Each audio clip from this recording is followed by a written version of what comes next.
hi there, and my name is Brent Smith, and I'm the Common Constitutionalist, and once again, this is the Common Constitutionalist Weekend Video Podcast.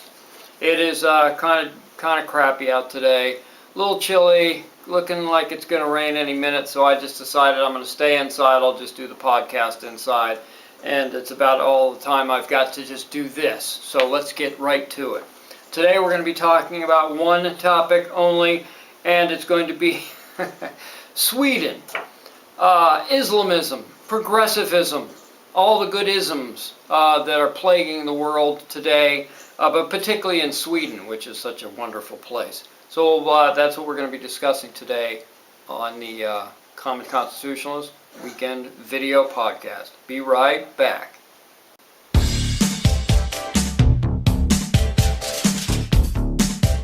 You are listening. No, you limey. They're not listening. They're watching. The Common Constitutionalist, broadcasting from an undisclosed location, free from the prying eyes of establishment black helicopters.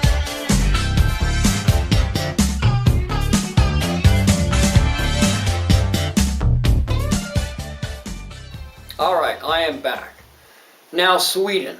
Don't we often hear of Sweden and Norway and Finland and these places? They're supposed to be these Nordic socialist paradises, right? Where everything's idyllic and everything's wonderful. And these are the countries that the left in our country wants us to emulate, to be more like, obviously. Life is wonderful, everybody's happy, and everybody's taken care of. And it's certainly much better than the crappy and violent United States, don't you know? So that's basically the setup here. Nothing ever goes wrong in Sweden. We just don't hear anything but wonderful things out of Sweden. This is from Politico, the famous right-wing rag Politico. Not hardly. If you've ever read anything from Politico, you'll know that it has a, let's just call it a leftist bent to it. Okay? Let's just leave it at that. So this is from Politico. Sweden may be known for its popular music. Is that ABBA was from Sweden? Did you hear? ABBA's actually getting back together and is going to be developing new music. So, yay. Waterloo. I'm sorry. Whatever. So maybe disco's back, baby. Yeah. That'd be the day. So they're known for their popular music, IKEA, and a generous welfare state, don't you know, because they're supposed to be the socialist paradise. And it is also increasingly associated with a rising number of Islamic State recruits, shocking, bombings, and, dig this, hand grenade attacks. I'm serious, hand grenade attacks. It happens to me every week. We're walking down the street, boom, hand grenade. Hand grenade? Really? I read on. And of course, Islamic recruits, bombings, and hand grenades. But none of them have to do with anything Islamic, right? Of course, it just happens to be coincidentally that there was a mass immigration of Islamists or Muslims, and then all of a sudden they have mass shootings. Oh yes, that's right. Sweden has mass shootings, by the way. There was one just a little while ago, actually. 4 or 5 people were killed, and there was 15 or so other people wounded or something in I think it was Malmo, which is their second largest city, next to Stockholm. At any rate, so mass shootings, we're the only country that has them? Not hardly. Anywho, so shootings have become so commonplace, and dig this, shootings in Sweden have become so commonplace as they barely even make the news anymore. I mean, it's like a daily occurrence. It's like living in Chicago. So gang-related gun murders, now mainly a phenomenon, dig this, among young men with immigrant backgrounds in the country's parallel societies. Two societies running parallel to each other. They never meet. They never assimilate.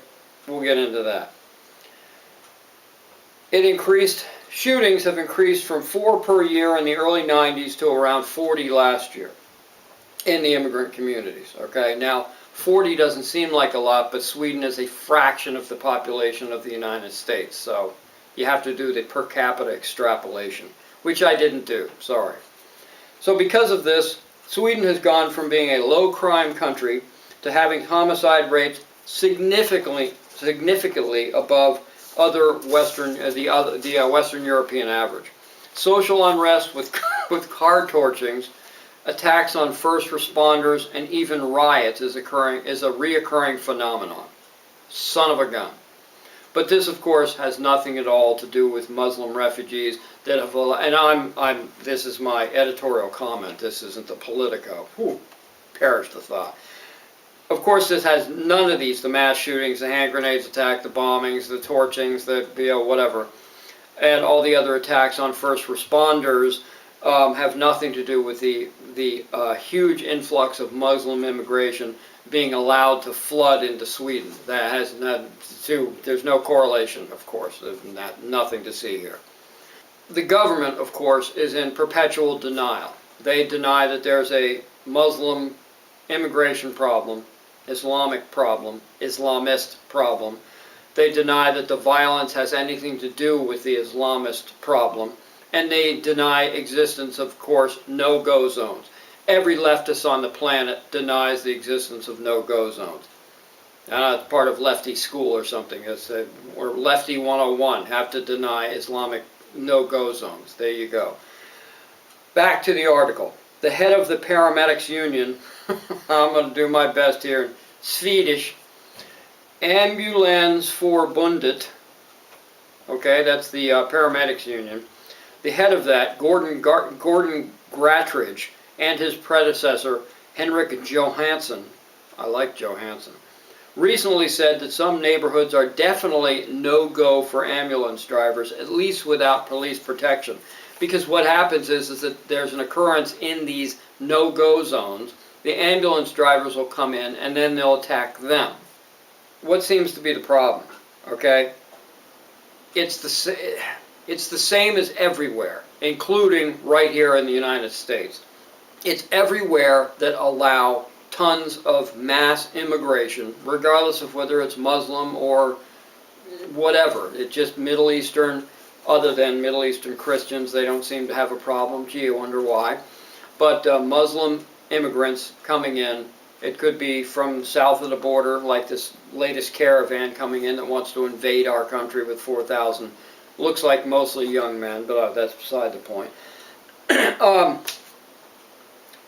Basically, the bottom line, if you let tons of immigrants in, and there's no assimilation, and they just allow them to create these parallel societies, what do you think's going to happen? They run their own country within a country. That's what happens. So these new grateful immigrants refuse to assimilate to their new country's culture, and boom, this is what you get. It's just that simple. They want to come to America. They want to go to Sweden. They want to go where the welfare state is most prevalent. They want to live off the welfare state. They don't want to appreciate the welfare state. They just want to collect their money, stay in their own neighborhood, stay in their own parallel society, and live the way they want to live. And Swedish rules be damned, American laws be damned. It doesn't make any difference to them. They're going to live their lives according to their beliefs and their beliefs only. And in Sweden, like I said, they no longer just fear shootings of any kind, mass shootings, regular shootings, drive-by shootings, whatever. Now it's bomb attacks and hand grenade attacks. I just can't believe the hand grenade attacks. Incredible. Most of these hand grenades, from what they tell us, and I don't know that for certain, is from the Cold War era Balkan state, the Baltic states, Yugoslavia and whatnot, and they bring these hand grenades over, and they bring them in with the refugees, and then these refugees can do whatever they want with them, I suppose. So, what's Sweden going to do about it? Well, I'll tell you after the break. Be right back.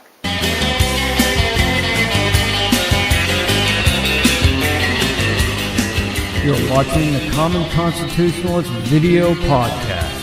Yeah, baby!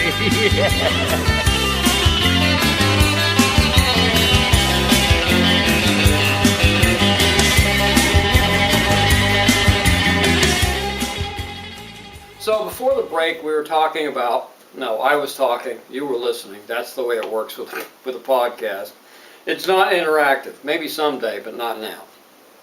Any rate, before the break, I was talking about the mass shootings, now the bombings, and now the hand grenade attacks in the country of Sweden, in Stockholm mainly, and Malmö, the second largest city in Sweden, and how many shootings there have been, and the increasing amount of hand grenade attacks and bombings, but mostly hand grenade attacks, that are happening in Sweden. And why? Because of the vast Muslim, Islamic influence, immigration, lack of assimilation in that nation. They come in, they don't want to become Swedish. They don't want to become Swedish. They just want to come in, collect their check, live in their own neighborhoods, live in parallel societies, live by their own laws, Sharia, by the way, and that's the way it works. So what does Sweden intend to do about this? Well, this is from RT.com, this is the Russian propaganda TV, or Russian propaganda site. But still, what is it? The stop clock is right twice a day? Well, they got this one right, that's for sure. Sweden declares, you can't make this stuff up, folks, I'm telling you, man. Sweden declares hand grenade amnesty in attempt to curb deadly gang crimes. And hand grenade I never thought I'd see the freaking day. I mean, honestly.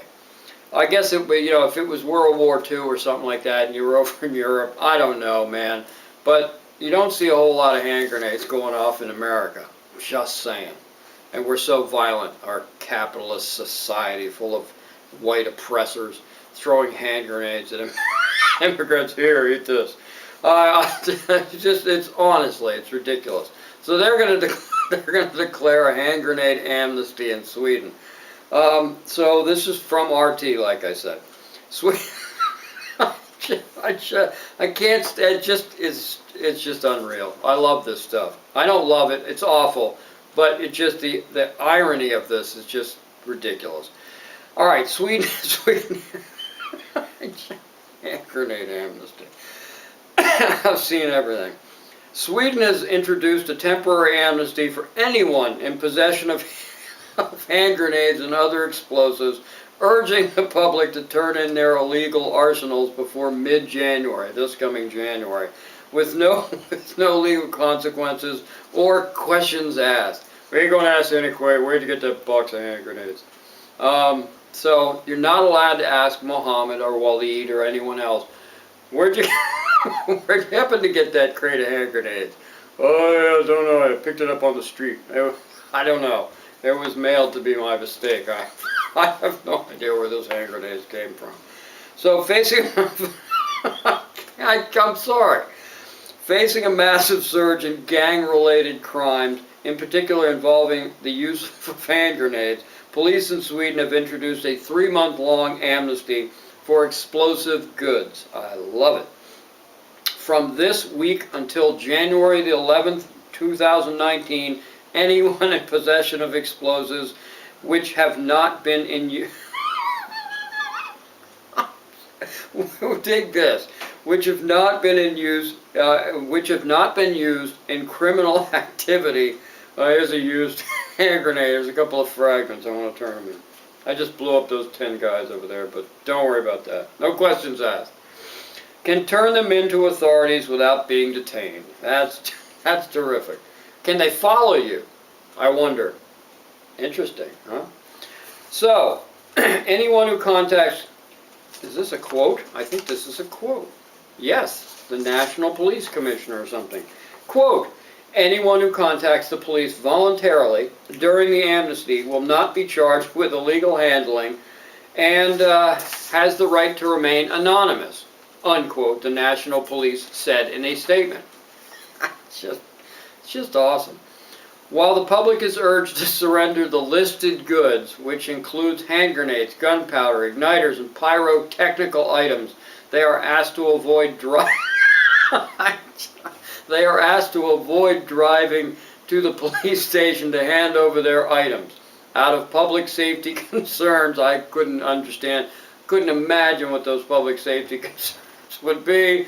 Authorities insist that, quote, police takes care of explosive goods, unquote, after arranging their collection via a call center.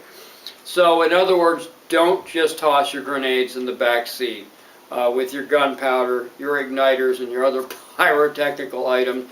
Don't just toss them on the back seat of your car and speed off to the police station. You just never know. All right, so there are words to the wise. There you go. Oy vey. Unbelievable, isn't it? So Sweden is known to have granted amnesty for possession of firearms as a means to combat the plague of organized crime in the country. During the last such pardon period, which ended in April of this year, April of 2018, authorities managed to collect 11,400 illegal weapons from the public. This week's measure, however, is the first time the police have ever granted or agreed to grant amnesty for explosive goods. I love it. And the police, this article, RT, adds that Sweden so far is the only EU country that sees hand grenades so widely used in criminal activities or by criminal actors. So they got that going for them. So according to police, bombing incidents involving hand grenades have been on the rise in recent years. Last year, at least 21 grenade attacks or explosions were recorded in Sweden, compared to 35 detonations in 2016 and 10 in 2015. So they're definitely on the rise. They're probably on par. Maybe they do a lot of Christmas hand grenade detonations. Merry Christmas, boom. I don't know. And like I said before, most of these illegal hand grenades and stuff are coming from the Balkans, old weapons from the Cold War and things like that, from the former Yugoslavia, the fallen state, whatever. So, there you go. So the bottom line, in the common constitutionalist opinion, is that all these countries, European countries, and our country, obviously, that unless these nations start drastically reducing immigration and start demanding assimilation, the problem isn't going to just cure itself. These bombings are going to continue to occur. Truck attacks are going to continue to occur. ISIS will not flourish, but they will continue to have a footprint. I don't know about Al-Qaeda or other organized groups like this, but Islamists are going to continue to do these types of things, gang-related. They call them gang-related, but I'd be willing to bet my bottom, whatever the Swedish mark is or whatever, that most of this gang-related stuff has to do with Islamism. It doesn't have to do with organized crime, you know. So there you go. Let's take another quick break, and we'll continue with we're going to go on to assimilation and how important that is and why it's not being done. And one of the authors in this country of the anti-assimilation movement. We'll be right back.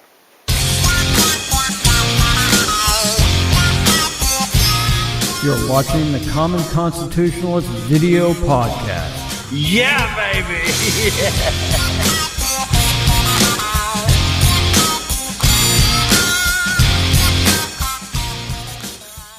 All right, I'm back. That's my only Steven Tyler, sorry. Wasn't a very good one, but hey, what are you going to do? Not a big Aerosmith fan anyway, so too bad. All right, so speaking of assimilation, all right, need I remind you of the Islamist radical and odd friend of the feminist Linda Sarsour? Does that name ring a bell? Well, this is what she did last year. The mainstream press continues to treat Linda Sarsour, and she is a radical Islamist. Make no bones about it. And it's so odd that she gets involved and helps run these feminist rallies, these, power to the women rallies, because Islam is so anti-feminist. It's the most anti-feminist conglomeration or religion or however you want to classify it on the planet. There is no religion, there is no sect, there is no anything more anti-feminist than Islam, than radical Islam, Sharia law. It's just ridiculous. And the fact that the feminists get involved with somebody like this that's so transparently anti-feminist and so transparently radically Islamist, it's unbelievable. But they do, go figure. I guess that tells you a lot about the feminist movement, doesn't it?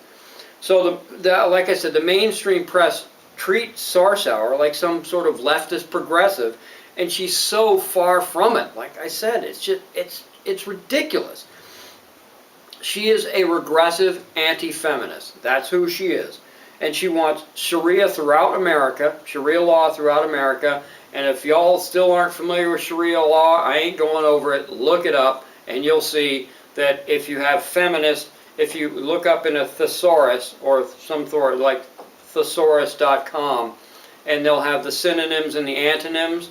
If you look up feminism, and it'll probably have Sharia as an antonym for feminism, because it's just the polar opposite to feminism.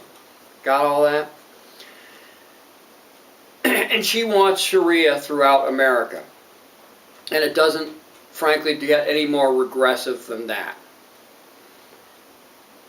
She was speaking to almost an entirely Islamist or Islamic audience last year in Chicago. I can't remember, it was last summer or something like that, summer of 2017 or whatnot. So this is what she said at a Chicago event to a mostly Islamic audience last year. She said, quote, "I hope that when we stand up to those who oppress our community, struggling against tyrants and the rulers, that Allah will accept this as a form of jihad, not only in the Middle East, but here against the fascists, white supremacists, and Islamophobes here and reigning in the White House." You got that? Okay? Our priority is to protect and defend our community. No, it's not. And not to, and here we go, here's the key, and not to assimilate and please any other people or authority. Our top priority is to please Allah and only Allah.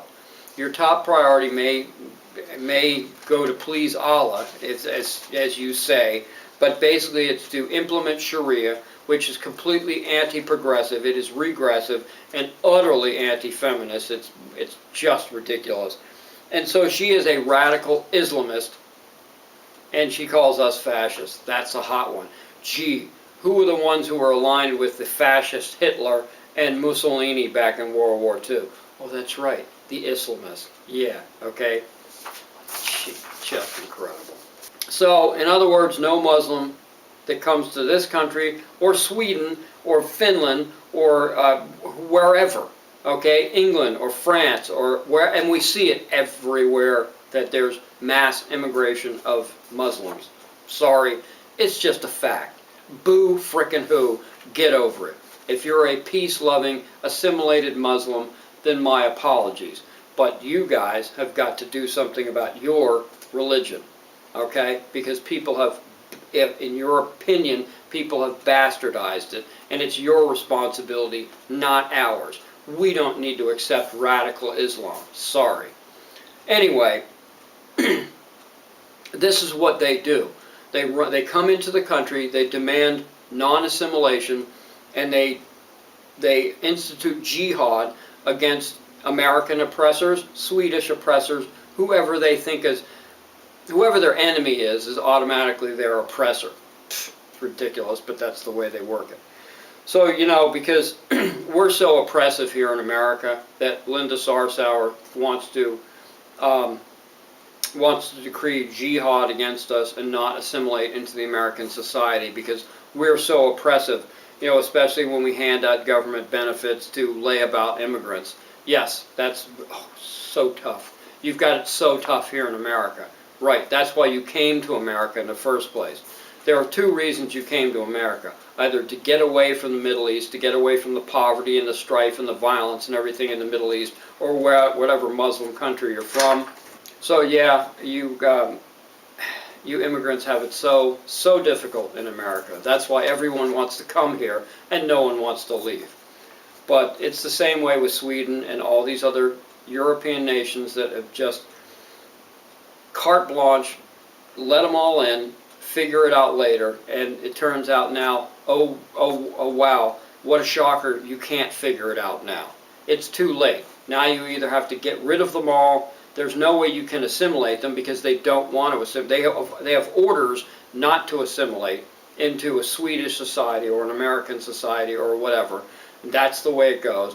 And they've decreed jihad against us, according to Linda Sarsour, the great feminist progressive. Yeah, that's a hot one. The bottom line here is that it's all this is the same. You can see it in every nation. You can, so far, we only see hand grenade attacks in Sweden. Maybe a couple here or there, but for the most part, they're in Sweden. Why they're only in Sweden, I have no idea. They have access to hand grenades. I don't know. I don't know why I don't see it in the other Nordic countries. I don't know why you don't see it in France or England or Germany or wherever else they've been overrun by Islamists. I have no idea. Doesn't make any sense to me, but it's just, so far, it's just confined to Sweden. Hopefully it'll stay that way. We don't need a bunch of hand grenade attacks in America. Thank you very much. So that's about all I've got for today. I am Brent Smith, the Common Constitutionalist, signing off. Y'all have a blessed balance of the weekend, and we'll talk to you next week. See ya. Thank you for watching the Common Constitutionalist Weekend Video Podcast.